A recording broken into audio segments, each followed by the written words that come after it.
Iya ya, Truk. Ayo wong kok. Nggon ngendi kok kon guyu ya ora wangun.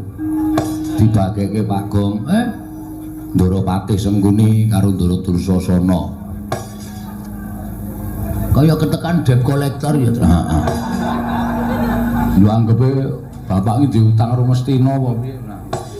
Rumahsaku kok ora ana apa jenenge iki pasuryan utawa rai sing nyenengke ya. Lah iya. Beda nek ketemu ndara-ndara Pandhawa kae Ndara Janaka kae arep luru ning ya penuh senyum. Mesti mesem Ndara Werkudara kae kondang le angker kondang le kereng ning mesti mesem. Iki kok wong loro kok besemut terus raine. Kaya dikucir di semen. Timbalana, Pak. Kowe menengo dhisik. Aku tak diem. Nuwun sewu. Kula ngaturaken sembah pangabekti kula kunjuk Ndaropati. Iya, Semar ndak tompo. Pangestu Tampanana Panakawan. Nggih kula pundi nggo jimat paripin dayanana ing kasantosan. Ndara Dursasana kula ngaturaken bekti kula kunjuk. Iya, Semar.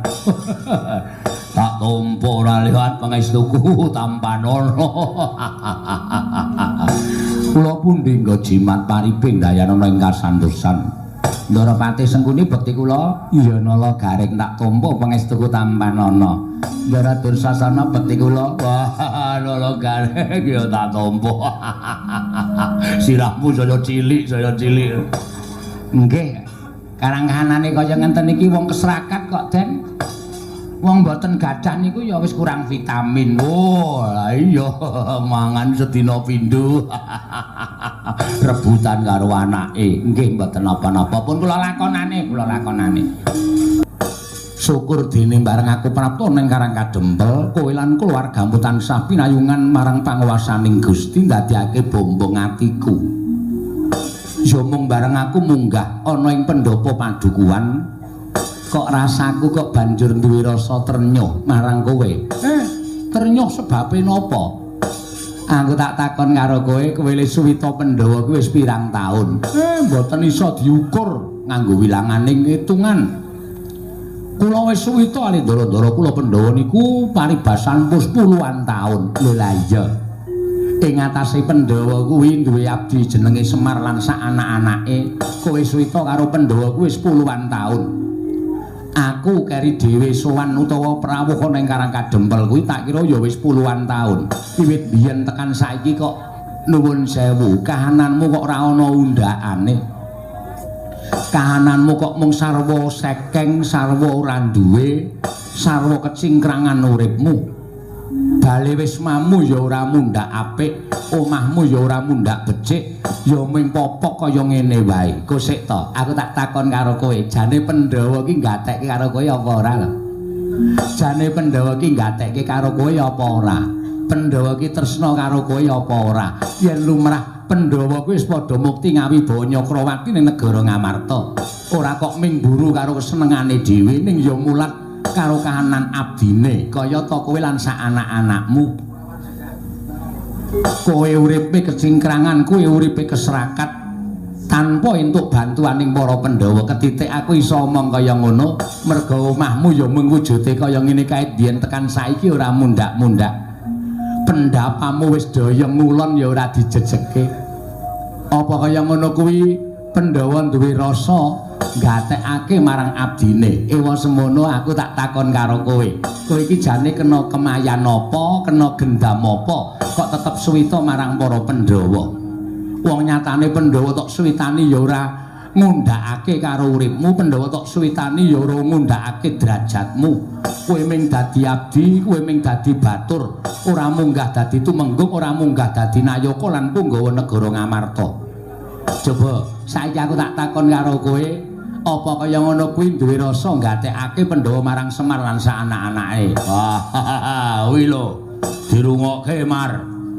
Ora mung waton buru karo kekarepamu dhewe. Saiki tak takon, ngendikaning Paman Sengguni kuwi. Kowe iki ora tau diwenehi apa-apa karo Pandhawa kok lu senengmu karo Pandhawa ki nganti kepati-pati. Dadi abdining Pandhawa persasat tekan saiki ora ana undhakane kaya kowe iki tetep nglesot ana ngareping Pandhawa jane sing entuk goleki apa. Wah, pendopo sepuro Wiratwana iki malah pendopo kok payone gendeng separo, plastik separo. Iki apa pantes dadi papan panggonane abdining Pandhawa ingkang tuhu dadi satriya ingkang kondhang kalugengrat. Oh, bronjong. Bronjong sapa? Baladupa. Iya. Iya pancen bener lah, kuwi kudu tok gatekake, Mas. Oh, biyen-biyen nek kowe gelem melu Kurawa, biyen-biyen nek kowe gelem diboyong nang negara Ngastina, wah, saiki wis ditretes sinten mripatmu. Wis nganggo jari ingkang sarwa prada, omahmu mesti wis akeh ora mung siji, nanging pirang-pirang nggon. Apa sing mbok jaluk dening Koko Prabu Duryudana bakal dituruti. Ora kok sekeng kaya ngene iki, ora kok melarat kaya ngene iki. Ra yo isin-isin iki lho. Abdi Pandhawa kok ora duwe apa-apa. Ya bener, sawah Tegalmu kuwi jembar. Nek apa ya cukup wong pamer sawah Tegal, yen omahe ora mingsra kaya ngene iki. Mangke riyen lho. Sampeyan iki kula takoni karepe napa, sediane napa? Ana daya kok nacat karo sing duwe omah niku daya cara pundi? Kula tak takon. Ana daya kok nyacat karo sing duwe omah niku daya cara pundi? Pun sampeyan saniki mang paring pangandikan. Perkara kula arep sekeng, perkara kula arep ora duwe niku kula sing nglakoni dudu sampeyan. Sampeyan ora usah dadak nyacat uripe Semar. Ning nuwun sewu, mangkulinokno ngilo karo githok sampeyan dhewe.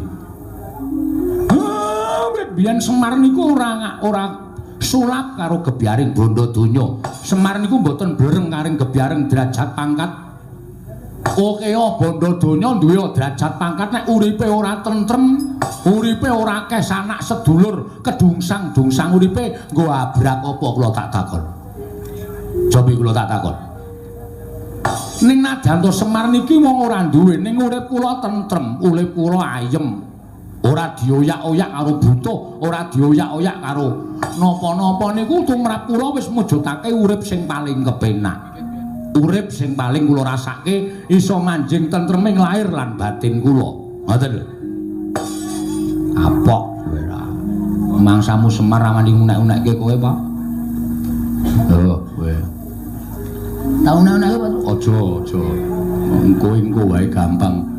Aku ora betah nek carane ngene iki. Daya kurang ajar to iki. Ya wis ben ngono kuwi wong di derajat wong di pangkat ki wenang unek-unekke kok. Wis ora iso kaya ngono. Ora iso njurwan duwe derajat duwe pangkat wenang unek-unekke. Wong sing ora sadar karo kedudukane kaya ngono kuwi. Iya ning sabar. Ora iso. Aku ngelih. Lho ayo wis. Aku anggere ngelih-ngelih gampang nesu soal. Ayo engko gampang engko tak liwetke.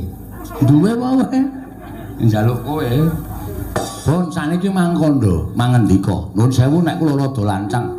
Mangendika pripun lan napa ta sababe dene sampeyan rawuh enten Karang Kadempel. Kula tak nampa pengendikanipun Sindorapati Sengkuni kanthi terwaca ngene. Aku prapta ning Karang Kadempel iki diutus dening anak Prabu Duryudana. Ondene anak Prabu Duryudana